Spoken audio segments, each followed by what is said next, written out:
అంగడి వేలం నిర్మించాలి. నమస్కారం, బచ్చన్నపేట. నేను ఉప సర్పంచిని మాట్లాడుతున్నాను.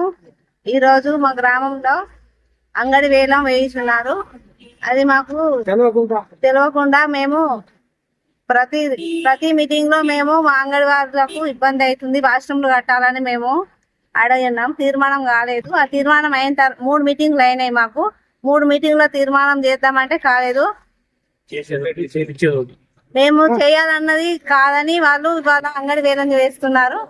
మేము మహిళలకు ఇబ్బంది పడకుండా అంగడి వేలం వేసే ముందు వాళ్ళ ఇబ్బందులను అర్థం చేసుకొని వాళ్లకు ఇబ్బంది కలగకుండా ఒక మూత్రశాల ఏర్పాటు చేయాలని మేము అడిగాము. మాకు తెలియకుండా వాళ్ళు మాకు చెప్పకుండా సంతకం తీసుకొని మాకు తెలియకుండా అసలు మేము తీర్మానం చేయలేదు. మాకు అక్కడ వాష్రూమ్లు కడితేనే మేము అంగడి వేలం వేయాలని మేము డిమాండ్ చేస్తున్నాము.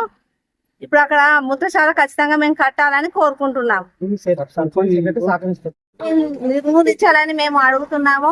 మా గురించి కాదు, మా బచ్చన్నపేట గ్రామానికి వచ్చిన ప్రజల మహిళల ఇబ్బందులు తెలుసుకొని మేము కావాలని మేము అనుకుంటున్నాము. ఖచ్చితంగా మాకు ఇప్పుడు వేలం పాట వేయనందుకు వాళ్ళు ఖచ్చితంగా డబ్బులు ఇవ్వద్దు అని మేము కోరుకుంటున్నాము.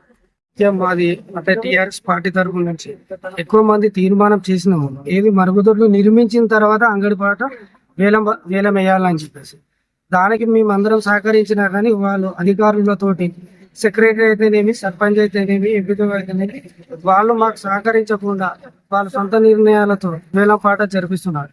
మేము వేలం పాటకు అడ్డు కాదు, ఓన్లీ ప్రజా సమస్యల మీద ప్రజల కోసం పోరాడుతున్నాం. మనకు అంగడి మీద ఆదాయం వస్తుంది కనుకనే వాళ్ళు అడుగుతున్నారు.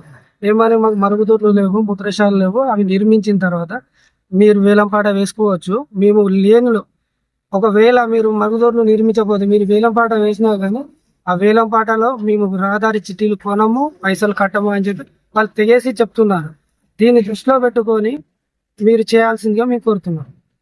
నా షాప్ ఇంటికాడికి వచ్చి సెక్యూరిటీ వచ్చి ఆయనతో సంతకాలు పెట్టమన్నాడు. అంటే దేని గురించి 2 పెట్టించుకోబోతున్నామంటే ఒకటి ఈ రోజుది, ఒకటి రేపటిదాన్ని పెట్టించుకొచ్చాడు. అది నాకు తెలియక మేము అందరం పెట్టినాము.